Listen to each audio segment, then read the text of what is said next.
Groesau i Eglwys Gadeiriol Tyddewi. Welcome to St David's Cathedral. This is the second session in our Lent series.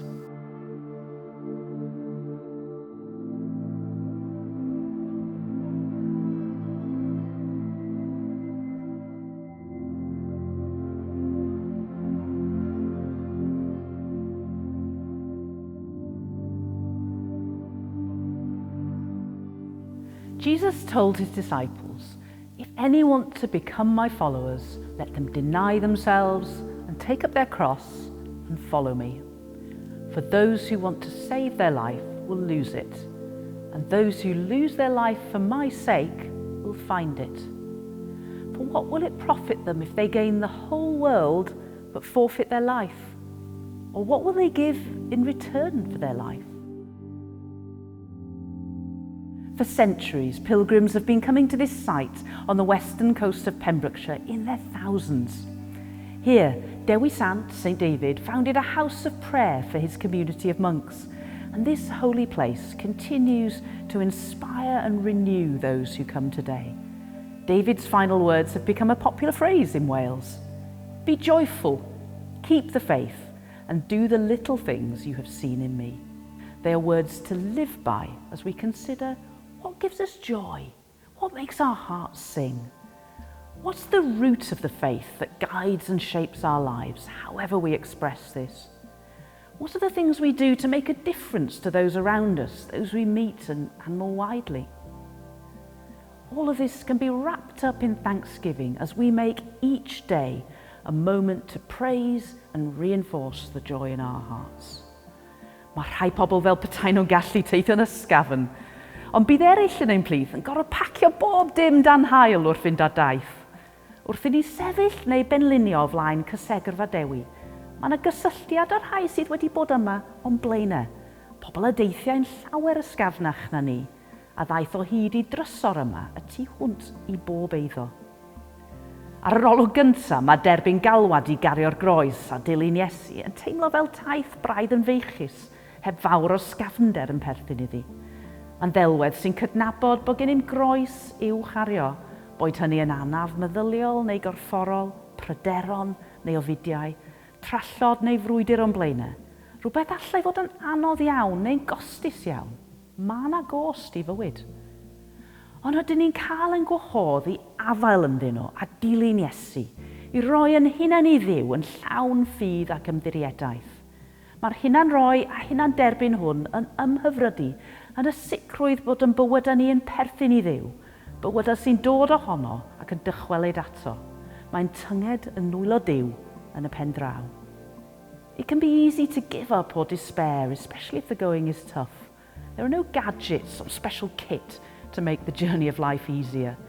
The persistence required to keep going comes from a heart that desires all that God has to give and seeks it out.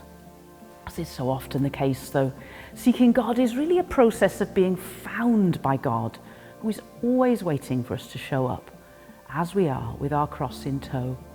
Persistence in the pilgrim's way is a journey into the heart of knowing and being known by God, who comes among us in Jesus Christ and calls us to follow him with joy, faith, and the little things. Our lives belong to God, so the cross is not really so heavy after all.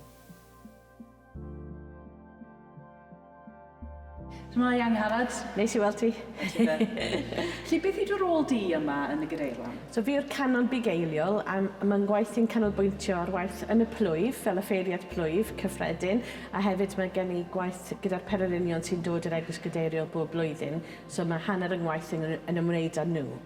Na fo te, so sut mae dy waith di yn ymwneud â'r perlundod felly? Wel, ni'n gwneud lot o bethau gwahanol dros y flwyddyn. So, yn ystod o'r haf, ni'n gwneud perlundod bob dydd Gwener. So, mae pobl yn dod jyst ar perlundod bach iawn, ond ni'n gwneud hynny bob dydd Gwener. Ni'n gwneud diwrnodau tawel yn ystod yr wythnos, yn ystod y Garawys, er enghraifft. A wedyn, ni'n neud lot o waith gyda grwpiau sy'n dod o dros y byd i gyd. So, dyn ni'n cwrdd â nhw, dyn ni'n siarad gyda nhw yn bwyty pererindod ac yn helpu nhw i ddeall beth yw ystyr, beth maen nhw newydd gyflawni. Ond maen nhw hefyd yn rhannu gyda ni, so mae fe'n mutual bod ni'n clywed beth yw stori nhw a ni'n gallu siarad gyda nhw yn bwyty beth yw pwysigrwydd pererindod yn Tyddewi. Ond wrth i ni ddod mewn i'r eglwys gadeiriol, bron dim rhaid i ni ddweud yn rhywbeth, maen nhw'n dod mewn a maen nhw'n gallu teimlo sancteiddrwydd y lle, urddas ar y deilad, hyfrytwch ar y deilad. A wedyn maen nhw'n dod fan hyn a maen nhw'n teimlo pŵer gweddi, pŵer yr ysbryd glân sydd yma yn yr eglwys gadeiriol. A does dim rhaid esbonio, maen nhw'n teimlo fe i'r byw nhw i hunain. A wy'n dod yma bob dydd, wy'n gweithio yma bob dydd, ond bob dydd wy'n gallu teimlo naws yr ysbryd glân yma, a hefyd rhyw fath o ysbrydolrwydd o Dewi Sant sydd yn helpu cynnal ffydd sydd yn llawn llawenydd, ond hefyd wy'n licor stwff yn bwyty gwneud y pethau bychain.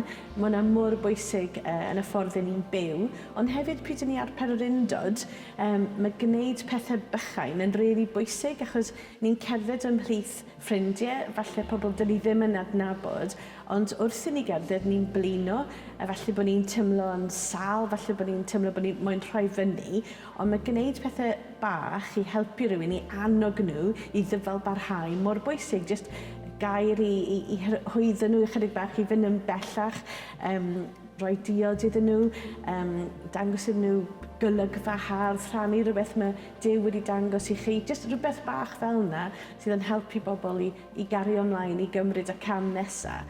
So mae'n bwysig iawn o ran egwyddor pererindod hefyd. Mae'n elfen o ddyfalbarhau, bod chi'n gorfod cadw mynd. Oes. O hefyd bod traws newid yn digwydd yn y cadw fynd. Chymod, weithiau dyn ni moyn bod Duw yn newid ni fel yna, ond mynd ar bererindod yn rhywbeth cyffredin iawn. Ni jyst yn cerdded. Ond wrth i ni gerdded, mae rhywbeth yn digwydd tu fewn i ni sydd yn gwaith Duw. Mae pererindod yn metafor bywyd ysbrydol ni hefyd. A mae rhaid i ni gadw fynd i pob diwrnod ddim yn ddiwrnod llywyrchus, ffantastig. Mae rhaid i ni cadw fynd yn ein ffydd, yn ein taith. Ond mae rhywbeth sanctaidd iawn yn y cadw fynd. Ac wrth i ni cadw fynd, ni'n teimlo Iesu Grist yn cerdded gyda ni. A mae hwnna'n rhywbeth hyfryd iawn yn ei brofi.